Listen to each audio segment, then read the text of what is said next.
जाएगी। ये दिल दहला देने वाली कहानी शुरू होती है 12 अक्टूबर 1972 को। साउथ अमेरिका के यूरुग्वाई देश से एक चार्टर्ड प्लेन उड़ान भरता है जिसको चिली देश की राजधानी सैंटियागो में पहुंचना है। इस प्लेन में बैठे हैं रग्बी प्लेयर्स और उनका मैच देखने जा रहे हैं उनके फैमिली मेंबर्स, उनके रिलेटिव्स और उनके यार दोस्त। इस प्लेन में टोटल 45 पैसेंजर्स हैं जिनमें 9 क्रू मेंबर्स हैं।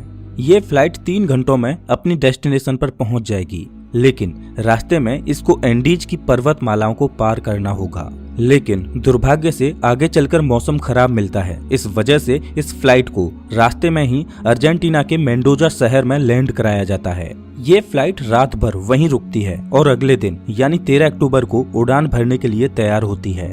लेकिन परेशानी ये है कि अभी भी मौसम खराब है। लेकिन अच्छी बात यह है कि इस फ्लाइट का जो पायलट है वो इस रूट से पहले भी 29 बार उड़ान भर चुका है। इस वजह से उसे पूरा आइडिया है कि इन एंडीज की पहाड़ियों को कैसे पार करना है। पायलट के कॉन्फिडेंस की वजह से ये फ्लाइट 13 अक्टूबर को दोपहर के 2:18 पर फिर से उड़ान भरती है।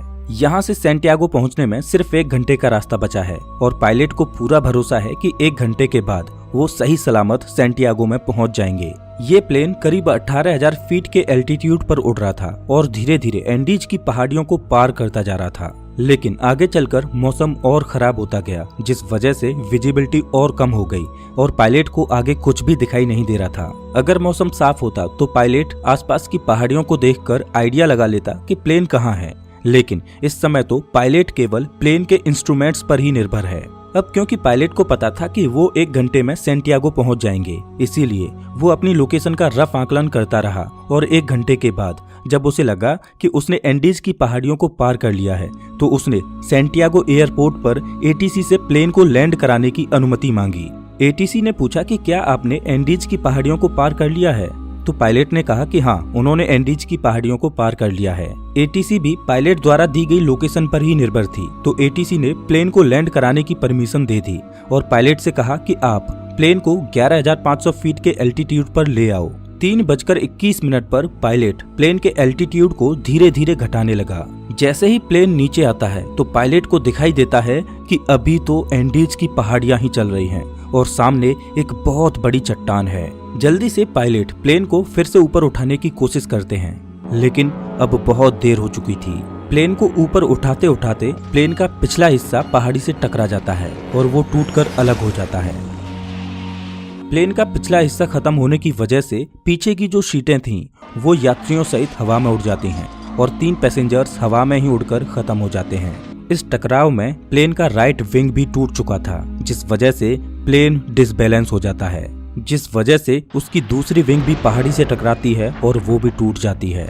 अब केवल प्लेन का फ्रंट पार्ट ही बचा था जो 350 किलोमीटर प्रति घंटे की रफ्तार से नीचे ग्लेशियर में टकराता है।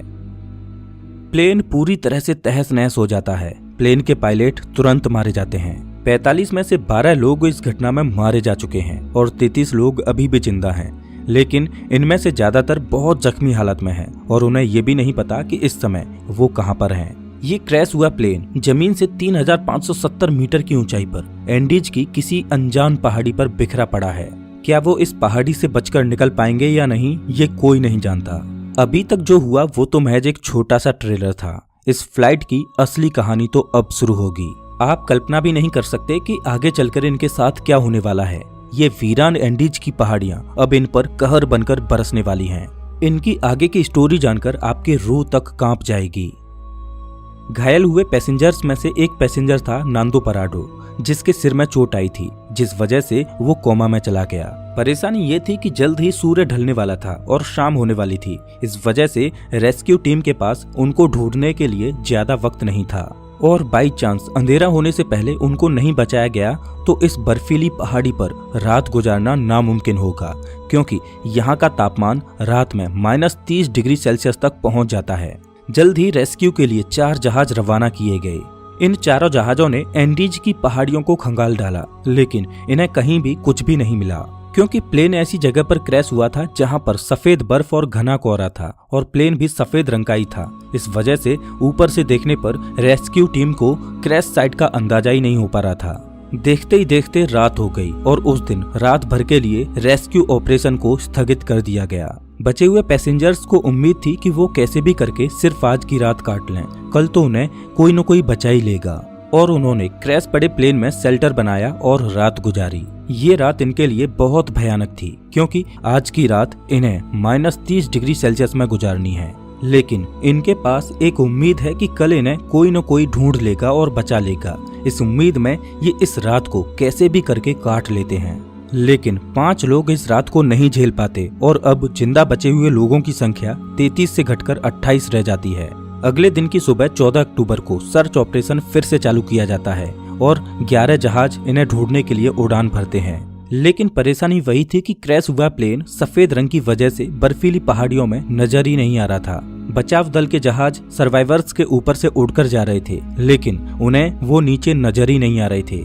इस वजह से सर्वाइवर्स ने बचाव दल को सिग्नल देने के लिए प्लेन के ऊपर लिपस्टिक से SOS लिखने की कोशिश की, लेकिन उन्हें रियलाइज हुआ कि इतना बड़ा SOS लिखने के लिए लिपस्टिक काफी नहीं थी। इस वजह से उन्होंने अपने सूटकेसेज से बर्फ पर एक बड़ा सा क्रॉस बना दिया ताकि वो आसमान से बचाव दल को साफ साफ दिखाई दे सके। उस दिन इनके ऊपर से 3 हवाई जहाज निकल कर गए, लेकिन अफसोस कि किसी ने भी इनको नोटिस नहीं किया और ये दिन भी गुजर जाता है। अगला दिन यानी 15 अक्टूबर, उस दिन भी कुछ ऐसा ही हाल रहता है, लेकिन बचाव दल इन्हें ढूंढने में असमर्थ रहता है। अब इन सर्वाइवर्स को समझ आ चुका था कि ये बहुत बुरे फंस चुके हैं। मदद कब तक आएगी ये कहा नहीं जा सकता। इस वजह से वो प्लेन में मौजूद चीजों से सर्वाइवल की तकनीक बनाने लगे। धूप में बर्फ को पिघलाकर वो बूंद बूंद करके पानी की व्यवस्था तो कर ले रहे थे, लेकिन खाने के लिए उनके पास ज्यादा कोई ऑप्शन नहीं थे। क्रैश के 3 दिन बाद यानी 16 अक्टूबर को नांदो पराडो कोमा से जाग उठता है और जैसे ही उसे होश आता है तो उसे पता चलता है कि इस क्रैश में उसकी मां खत्म हो चुकी है और उसकी 19 साल की बहन गंभीर रूप से घायल है। दिन प्रतिदिन गुजरता जा रहा है, मदद मिल नहीं पा रही। प्लेन में जो खाना था वो भी खत्म हो चुका है। सूरज की रोशनी बर्फ से रिफ्लेक्ट होकर इनकी आंखों को डैमेज कर रही है। भूख, प्यास और असहनीय ठंडी को सहते सहते अब इन्हें इस पहाड़ी पर 8 दिन गुजर चुके थे। रेस्क्यू प्लेन आते और इनके ऊपर से निकल जाते। क्रैश के 8 दिन बाद नांदो पराडो की बहन भी जीवन की लड़ाई को हार जाती है और अपना दम तोड़ देती है। और उधर 8 दिनों के बाद सर्च अभियान को रोक दिया जाता है, क्योंकि अक्टूबर के महीने में वहां पर बहुत ज्यादा बर्फ पड़ती है। इस वजह से सर्च अभियान को 2 महीनों के लिए स्थगित कर दिया जाता है। ऑफिशियल्स को ये लगा कि इन 8 दिनों में सारे यात्री मारे जा चुके होंगे। इस वजह से उनकी मुर्दा बॉडीज को 2 महीने के बाद खोजकर उनके घर वालों को भिजवा दिया जाएगा। इधर सर्वाइवर्स को प्लेन के मलबे में एक रेडियो मिला। जब सर्वाइवर्स ने रेडियो को ऑन किया तो उसमें उन्हीं की न्यूज ब्रॉडकास्ट हो रही थी कि फ्लाइट 571 के सर्च ऑपरेशन को अब बंद कर दिया गया है। इस न्यूज ने सर्वाइवर्स के होश उड़ा दिए। अभी तक तो उनको अपने खोजे जाने की एक उम्मीद थी, लेकिन वो अब रेडियो पर अपने ही मरने की खबर सुन रहे थे। अपने खोजे जाने की एक उम्मीद की किरण थी, वो भी टूट चुकी है। अब उनको पता है कि यहाँ पर मौत निश्चित है। अब या तो परिस्थितियों को अपने ऊपर हावी होने दो या उनका डटकर सामना करो। उन्होंने प्लेन की सीटों को फाड़कर उसकी रुई को अपने कपड़ों में भरकर ठंड से बचने की कोशिश की। सीट कवर्स को पैरों में लपेटकर बर्फ में चलने के लिए जूते बनाए। सबसे बड़ी दिक्कत खाने की थी। अब जिंदा रहने के लिए इनके पास सिर्फ एक ही ऑप्शन था, वो करना जो इतिहास में कभी भी किसी ने नहीं किया, जिसके बारे में सोचकर ही रूह कांप जाए। इन्होंने बर्फ में पड़ी अपने फैमिली मेंबर्स, रिलेटिव्स और जिनके साथ वो कभी खेले कूदे उन यार दोस्तों की मुर्दा बॉडीज को खाने का फैसला किया। हालांकि ये फैसला लेना उनके लिए बिल्कुल भी आसान नहीं था। एक एक करके दिन गुजरता जा रहा था। इनके पास खुद को बचाने के लिए कोई भी प्लान नहीं था। वो रात को ठंड से बचने के लिए टूटे पड़े प्लेन के अंदर ही सोते। लेकिन क्रैश के 16 दिन बाद यानी 29 अक्टूबर को कुदरत ने इनको एक और झटका दिया। वो रात में सो रहे थे और अचानक उन्हें पता चलता है कि पहाड़ से बर्फ का एक मोटा हिस्सा टूटकर नीचे गिर रहा है।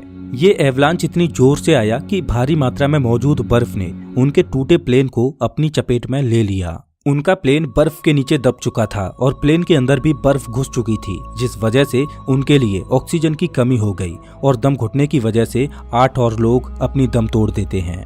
और अब केवल 19 लोग ही जिंदा बचे हैं, लेकिन वो भी बर्फ के नीचे दबे हैं। इस बर्फ से बाहर निकलने में इन लोगों को 3 दिनों का समय लग जाता है। अब इन्हें रियलाइज हो जाता है कि यहाँ रहेंगे तो एक एक करके सब लोग मारे जाएंगे। इससे अच्छा है कि इस पहाड़ी से बाहर निकलकर मदद ढूंढने की कोशिश की जाए। उन लोगों में ज्यादातर सभी जख्मी हालत में थे। इस वजह से वो इस पहाड़ी को पार करने में सक्षम नहीं थे। लेकिन 3 लोग ऐसे थे जो कम चोटिल थे। इस वजह से उन तीनों ने इस पहाड़ी से